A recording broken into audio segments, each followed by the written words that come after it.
Hi, it's Pastor Karen, and it's Friday. I'm about to say some words I never thought I would say. I am really enjoying this study that we've been doing of Revelation. Now, I'm going to be perfectly honest. I wasn't thrilled about the idea when it first came up.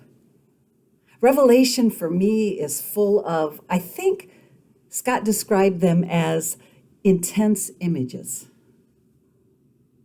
And it had been my experience that many times in studying it, even in reading it, that those images caused a lot of tension. People would wrestle with what they meant, how we were to interpret them today. In the past, looking at Revelation had never been helpful in moving me forward in my faith. I've spent some time reflecting on that, wondering what's the difference this time. Is it different because we're studying in a community? I know it's important to study scripture in community. It brings in different people's understanding and experiences. Is it different because of that GPS tool that we have? That tool that has allowed me to maybe dig a little deeper, look a little bit deeper at the scripture that we deal with?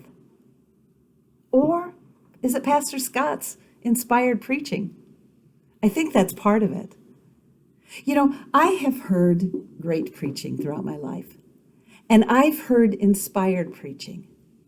And I just have to say that I think Pastor Scott Kober's preaching around Revelation has been inspired.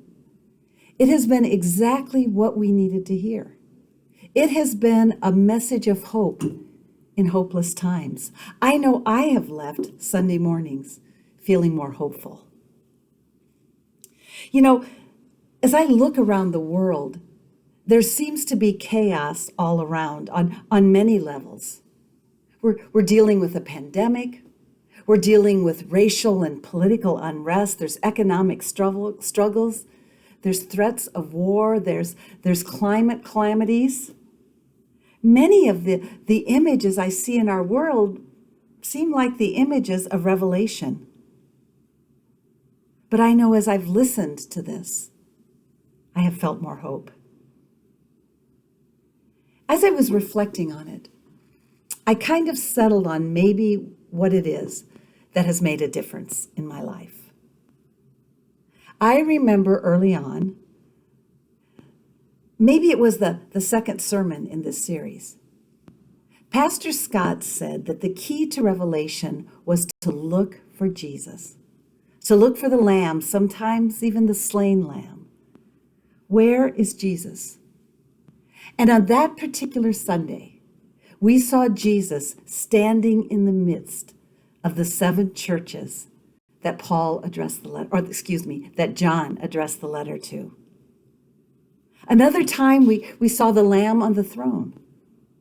We saw Christ as the protector, defeating evil with a word. And this Sunday, we see Jesus as the temple, as the light in the New Jerusalem, an image of a new heaven and a new earth. And I realized that's where it switched for me. I saw the Lamb. I saw Jesus. I saw that in Revelation. I realized that all the other times I had attempted to read Revelation, all of the sermons, the teachings that I heard, focused on the chaos.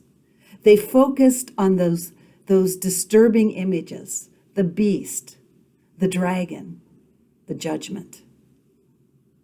The evil portrayed in the book took center stage for me and many times for the people I was in conversation with as we tried to figure out what their meaning was and what their meaning was for our lives. The focus was taken off Jesus and placed on the evil and the chaos. And as I thought about that, I realized that happens in other parts of my life as well. Sometimes when there is chaos going on around me, when it seems like everywhere I look it's evil, I find myself paying more attention to the evil than I do to finding Christ even in the midst of that. This series has changed my focus. It's changed my thinking. And isn't that what inspired preaching should do? I have been reminded to look for Jesus, not just in the chaos and the images in the book of Revelation, but in the chaos and the evil that I see in the world around us. Thank you, Pastor Scott. Thank you for following the Spirit's leading that came through your son, Ethan, and tackling this sometimes difficult last book of the Bible. And thank you for changing my focus and helping me to cling to hope and look for Jesus in everything. So for this week, the image changes. It's completely different. No battles, no beast, no judgment, but a new heaven and a new earth coming down from heaven, a holy city, Jerusalem. And the images are brilliant and fascinating. And we won't have a hard time finding Jesus here because Jesus and God are the temple and the light of this new city. I encourage you between now and Sunday to read the 21st chapter of Revelation and see what picture is painted in your mind as you read about the New Jerusalem. I look forward to joining you in worship, either here or in person, at 8:15, at 9:15, and 11:15 on Sunday. Blessings, my friend. See you then.